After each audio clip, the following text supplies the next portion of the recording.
سڵاوتان لێبێ ئازیزان، من ڕێبێنم لە پرۆگرامێکی نوێی بەرنامەی ساڕێژدا لەگەڵ ئێوەی خۆشەویستدا بەردەوام دەبم. لەم پرۆگرامە نوێدا باسی بابەتێکی گرنگ دەکەین، ئەویش ددانەکان. لەم بەرنامەیەدا هەوڵمانداوە دوو تەوەر باس بکەین. تەوەری یەکەم باسی ڕاستکردنەوەی ددانەکانەکەین، باسی تەقویمەکەین، باسی جۆرەکانی تەلدانانەکەین. لە تەوەری دووەم شا باسی چاندنەوەی ددانەکەین. لەم تەوەرەدا هەوڵمانداوە باسی ئەوە بکەین کە چۆن ددانەکان ڕاست دەکەینەوە، ئەو تەلانەی کە بۆ ددانەکان دانرێ چۆنە و چۆن نییە. هەروەها ڕێنمایی چییە بۆ ئەوانەی کە دوای ئەوەی تەلدانن چی بکەن و چی نەکەن. بۆ ئەمە بەستە بە خۆشحاڵیەوە ئەمڕۆ هاتوونێتە کلینیکی پزیشکی دکتۆر جوان مەحموود کە بەڕێزیان پزیشکی پسپۆڕی بواری ددان و جوانکارین. سڵاو دکتۆرام کاتت باش. سڵاو بەخێر بێن. زۆر سپاس بۆ تۆ دکتۆرەژم. دکتۆر ئەگەر لێ سەرەتا لێت بپرسم، هۆکاری خواردبوون و ناڕێکی ددانەکان چییە؟ زیاتر لە هۆکارێک هەیە، بەڵام یعنی ئەتوانین بڵین لە سەتا پەنجای وراثە بێت، ئەتوانین بڵین خەتای سایزی بڵێ جاجار مثلەن سایزەکەی جیاوازە بێتەوە لەگەر سایز ینی حجمی ئەو سایز ئەو عەدەدی ژمارەکانی ددانەکان. دکتۆر هەندێک باسەکەن بابەتی مەمە وشکەی مناڵ و پەنجە ئەوەش تەئسیری پێەیە. بە دوای 3 ساڵان ئەبێ مناڵ ئیتر مەمە نەدەن پێ چونکەوە تەئسیری پێکە. ینی دکتۆرە هەتا 3 ساڵان ئاساییە یعنی ڕێکە بێتەوە دانەکە لە خۆیەوە، بەڵام دوای 3 ساڵ ئیتر تۆزێ ئەسقانەکەتر خۆیە گرێتەوە. ئەو تێبینێکی گرنگ بوو کە مناڵ لە دوای 3 ساڵی مەمە بەکاربێنێ بێتە هۆی ناڕێکی ددانەکان. وایە بڵێ زۆر باش. عینی کاتش هەیە زۆر مناڵ یان فێر بوونە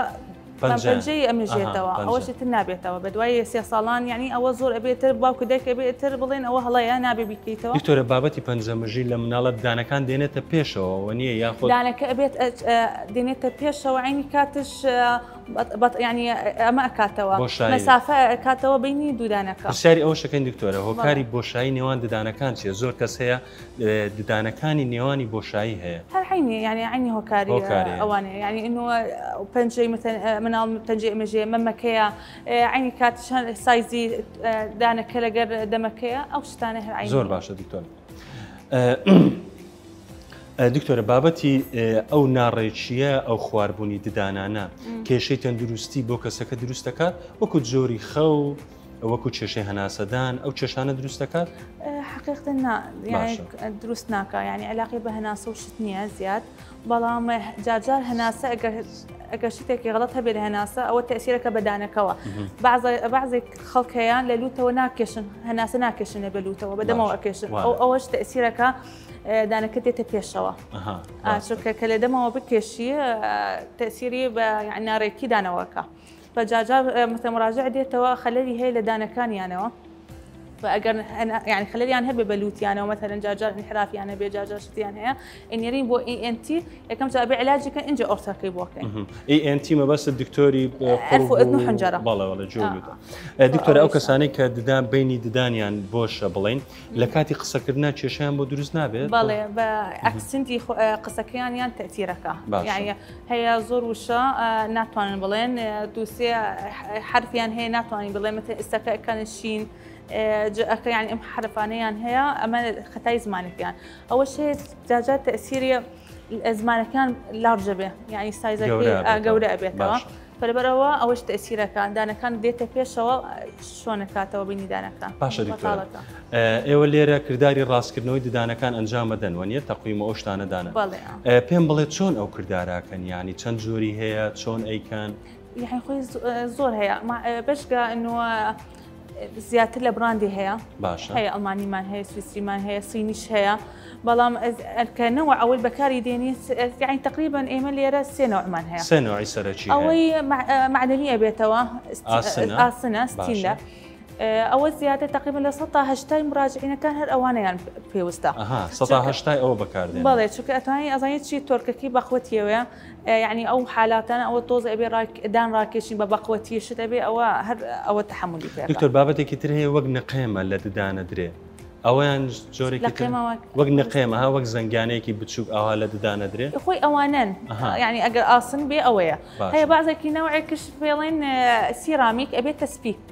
بەجاتی ئەو ئاسنانە بچووک ئەلەقێتەوە ئەبێتە سپی. دکتۆرە ئەو بابەتی سیرامیکە بۆچی بەکاردێت جیاوازی ئیشەکەی یەکەمەکەیە بەڵام تۆزە سپیە خەڵکەکە حەزەکە حتى زۆر دیار نەبێتەوە. عینی کاتش بەچی یەک شتێکەیە تۆزە من حس دەکەم علاجەکەی تۆزە درەنگتر ئەبێتەوە. درەنگتر چاکە بێتەوە. یعنی مەبەستەوەی ئاسنەکە باشترە باقوەترە. جۆری سێن دکتۆر جۆرێکی تازە ئەوە تازە هاتووە ئینڤیزلاین ئەوەی پێڵێن تەقویمی شەفاف. اوكي ئەوە بەکاردێ بەس بۆ هەموو جۆرەکانی نییە ئەبێت تۆزێ سمپل بێت تۆزێ ینی مۆدیریت بێ حاڵەکەی ینی حالەتی زیفیر نابێتەوە ینی ئەو حاڵات زەحمەتانە نابێتەوە. دکتۆرە تۆ وەکو پزیشکێک کام جۆرت پێ باشترە؟ من ئاسنەکەم بەدڵە. پێ ئاسنەکەت بێ باشترە؟ ینی زیاد یعنی تقریبا لە 100 تا 80 نەخۆشی من ئاسنەکەیە. ئەو ئینڤیزلاین کۆستەکەی بەقوەت زیاترە ینی تۆزێ سەری گرانە ئەنی کاتش بە هەموو حاڵێک نابێت. باشە دکتۆرە پێم بڵێ لە چ تەمەنێکە باشترە کە کردداری ڕاستکردنەوە ئەنجام بدرێت؟ یعنی خۆی عمرێکی تایبەت نییە بۆی یعنی بەس بەڵام ئەوەی باشترە لە عمری 15 ساڵەوە بۆ یعنی سەرەوە بۆ 23 ئەوەنە ینی چونکە درەنگتر بێت تۆزەیە بۆنەکە ینی ئەسقانەکە تۆزێتتر زەحمەتە بیجۆڵێنی دانەکەی تیاش خۆی هەر ئەبێتەوە بەڵام زەحمەتترە بێت کاتەکەی زۆرتریەوەی ئەنی کاتە زووترش جارێ مەتەرەن دانی شیری دانی شیری بەڵێ ئەوە نەکەوتوتەوە فەتر تۆزەیە یعنی چاوەڕێ بکەین هەموو دانەکەم بکەوێتەوە اینجا. زۆر باشە دکتۆرە. ئەم بابەتی ڕاستکردنەوەی ددان و دانانی تەقویم دکتۆرە تەنها بۆ بواری جوانکاریە یاخود بۆ بواری تەندروستیشە؟ نابۆ تەندروستیتە بۆ تەندروستیشە بۆچی بۆ نەت لە چ ڕوویەکەوە مراجع جارجار دێتەوە یعنی خۆشەکە دێتەوە بۆ جوانکاریە ئاگای نییە خۆی ینی بۆ تەندروستی پێویستە. ئەکلوژنی ئەکلوژن مەبەستم ئەتباقە باشە. ئەتباقی بینی دانەکانەوە مەثلا ئەگە غەڵەت بێتەوە تەسیرەکە بۆ مەفسەڵ لێرە پێ مەفسڵێکمان هەیە پێڵێن TMJ. ئۆکێ ئەوە ئەگەر خەلەلێکی هەبێ دوایی تحکم نامێنێ بەکردنەوەی داخستنی دەمەوە فترە بێ علاجێکی حتا دوو ڕۆژێت التهابی پێ نەکات عزیەتی نەدات ئەوە زۆر مهمە ینی. یعنی زیاترشت ئەو کێشەیەمان هەیە. زۆر باشە دکتۆرە کەسێک کە تەلی بۆ دانرابێن پێویستە چۆن ئێوە چاودێریەکەن یاخود چەند ڕۆژدارێک سەردانی پزیشک بکات بەر لە وەڵامدانەوەی پرسیارەکە نەخۆشێکمان ئامادەیە ئەچین حەزەکەی لەوێ قسەی زیاتری لەسەرەکە. باشە؟ سپاس.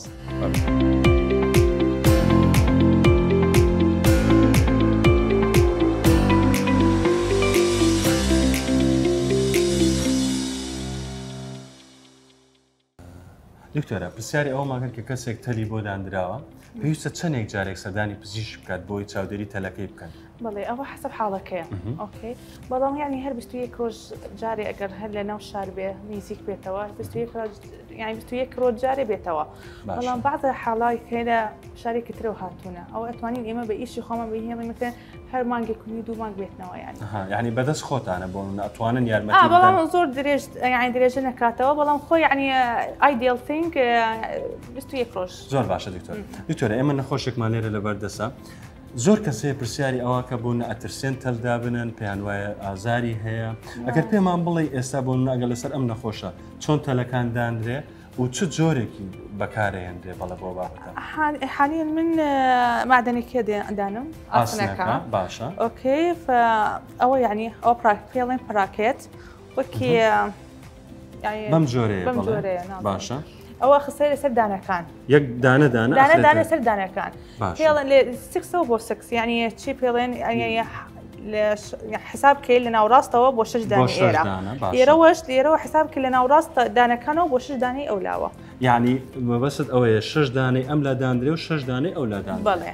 ئەوانەی پشتەوە داناندرێ یعنی بەس یعنی ئەوانە زۆر زەحمەتن تەقویمەکە خۆی دروستکەوە بۆ ئەو شتە. باشە دکتۆرە ئەمانە کە دانی ئەم ددانە ئەباتە دواوە ڕێکێخە بۆشایەکەش چاکەکە؟ هەر ئەوە ناکە دوایی ئێمە تەلەخین باش ئەو تەلەش یعنی ئەمە جۆرێکە ئەو جۆری تەلەکەی بۆ شێوە یعنی تو کە ئەمە دانیشێنی لە سەریان ئەمە کە دانەدانی ئەمە بەڵێ زۆر بەچی ئەمە زۆر سایزی هەیە سایزی زۆرە ئەحجامی زۆرە ئۆکەی لە تقریبا لە 12ەوە هەیە بۆ سەرەوە ئتر ئێمە هەموو مانگەی جاری ئەبێت تەلێکی بگۆگرین یعنی 12 دوای ئەکەنە 14 دوای ئەکەنە 16 دوای مەثەن 22 فەتر وایە. باشە دکتۆرە کەسێک ئێستا نەخۆشێکمان هەیە بەم شێوەیە باشە تۆ ئەم ئاسنەت بۆی داناوە ئەم تەلەشت بۆی داناوە لە قەت ئەو دوودانەنە ئەمە چۆن ئاگاداری خۆی بە چۆن نان بخوا يعني شتێکی ناخۆش نییە ئەمە لە ناو دەمت بێ بەردەوام طبعا يعني زۆر پێیان ناخۆشە بێ خواردنیاشە بێ يعني ئاگادار بن چونکە لە کاتی خواردن هەموو جۆری خواردن نابێتەوە يعني تر مثلا بنشت نابێ بخۆن بەڵێ کەرەزات نابێ بخۆن تر چی مثلا شتی بەخۆت نابێ بخۆن ئەبێ ئەگەر مثلا سێویان خوارد مثلا یان شتی بەخۆت بخۆن ئەبێ قاشی کەن يعني ئاگاداری خواردنیان بێت چونکە ئەمانە ئەشکنەوە أشكين إما وكي بصمغة إنه سينين يعني خوي صمغنية شتي ترى بالله بيلين كومبوزيت بالام شي خوي وكي صمغة فتبي أقدر خوردني عبي شتي بخوت نخون سري ترى باكردنا أبي يعني دكتور لسه جري باكردنا خساكن بالام بس زيادة بين بلي أو جور خوارناني كنابي بيخون نابي شتي بخوت نابي بخون هموش تكي رق نابي بخون هو أجر خوارد يعني شبي قاشي كان بتشوكي كانوا يعني أقدر بس زور باشا دكتور استوقت مان كسكة تلي بودان دراو بوشوية بمشيو دان دراو أمانة شون باتشي بكنوا شو خوارد لنا مينيت تك خوي برش هي بو أورثويا اصلا بو التلا يعني جوريكي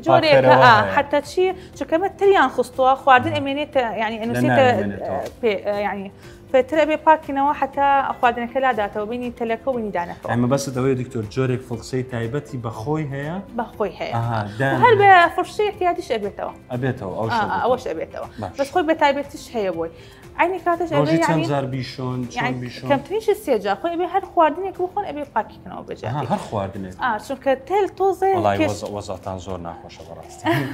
هي اخر شيء ازاني بو تل دانان يعني توزه تاثيرك بكلور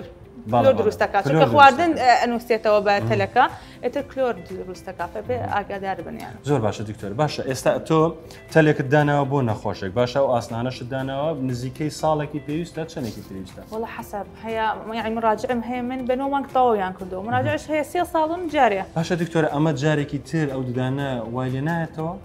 والينات لا يعني بالضبط خسيك اما دائما بدواي اورثو بدواي دانان كلا يدينو ابي قالبك مان هي شفاف كنا ابي الشش ما بيكاتبري لدواي او حالته بس شيء يعني استشوار ساعه بيكاتبري بس كاتنان خواردن اگر وستي دايكني او يكاتبري او مشكله مانيه اما شو كبو حتى تثبيتي دانا كان بكاتوك او شوي او امك دروس ما كرت بدواي تقويم باشا دكتوره امتى جوري تلي ددانانا ياخذ اماسنانا هيز جيانك بددان ياخذ بوكي ددان ياخذ بناو دمجينت هيا اجيني شو كتاثيري بكانال بيت خواردن كانوا سيتو بأبي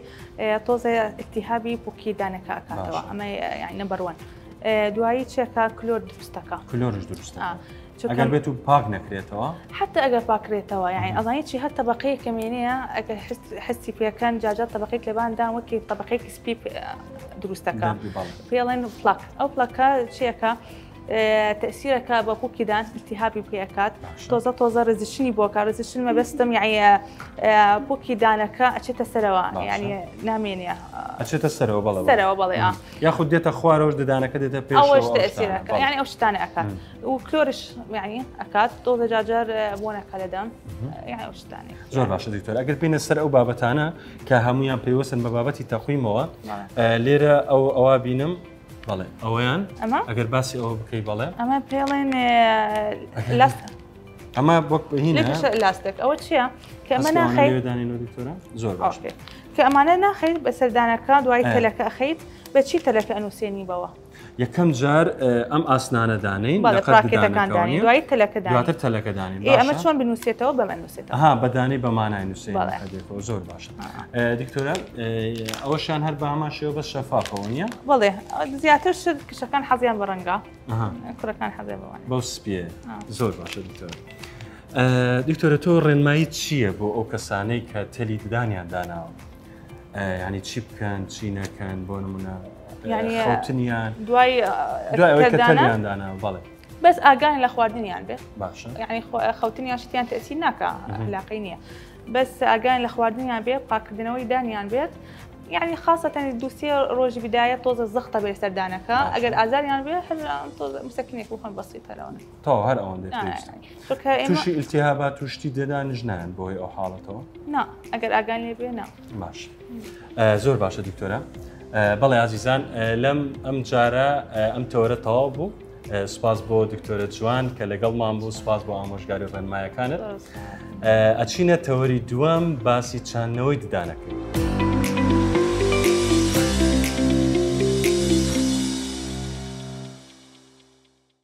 سڵاوتان لەبێ عزیزان لە بڕگەی دووەمی بەرنامەکەماندا هەر باسی ددانەکەین بەڵام لە ددانە باسی تەوەرێکی زۆر گرنگەکەین ئەوش چاندنەوەی ددانە و زەرعی ددان باسی چۆنیەتی چاندنەوەی ددانەکەین ئایا دانە دەستکردەکان تا چەندێک ئەتوانن بەرگەی خواردن و خواردنەوە بگرن هەروەها چێن ئەوانەی کە ناتوانن چاندنەوەی ددان ئەنجام بدەن هەندێک پرسیاری تر کە پرسیاری باوە لە لای ئێوە ئاراسی دکتۆرە باعیفانەکەین کە بەڕێزیان پزیشکی پسپۆڕی ددان و چاندنەوەی ددان سڵاو دکتۆرە سڵاو کاکەوێن سپاس بۆ تۆش دکتۆرە دکتۆراگە پێم بڵێ لەکەیەوە ئەم بابەتی دانچاندنەوە ئەنجامەندرێ مێژۆکەی بۆ کێ گەڕێتەوە چاندنی دان هەر لە زۆر هەوڵ هەبوو بۆەوەی ڕێگایە بدۆزنەوە بۆەوەی دان سابت بۆ نەخۆشەکانماندانی تقریبا لە ئاخر شت لە ساڵی لە شەستەکانەوە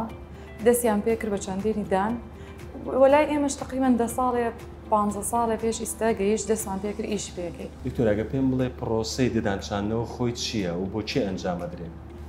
بۆ ئەو کەسانە کە یەک دان دوو دانیە هەموو دانەکان ئاتیادی هەر چەند دانیان دەرکرد بێ ئەتوانن چەندێنی دانیان بۆ بکەین و چەندێنی دان باشترین شێوازە بۆ دروستکردنی دانی سابت زۆر باشە دکتۆرە دکتۆرە چەند جۆر چاندنەوەی ددانمان هەیە یعنی بە چەند شێوازە کرێ چاندنەی دان شێوازی زۆرە بەس ئێمە لای ئێمە زیاتر دوو شێواز بەکاردێنین شێوازی خێرایی هەیە و شێوازی ئاسایی هەیە خێراییەکە پێێن زەرعات فەوریە یعنی کە ئەو بڕغۆ ئەچەنینە ناو ئێسکی ناخۆشەکە ئەتوانین ڕەسەن دانکی بۆ دانین تەبان هەردوو شێوازەکە باشی و خراپی خۆی هەیە و شێوازی دووەم شێوازی ئاساییە کە ئەو بڕغۆ ئەچەنینە ناو ئێسکی نەخۆشەکە چاوەڕێیەکەین 2 مانگ 3 مانگ حەسەب زیاتر لەسەر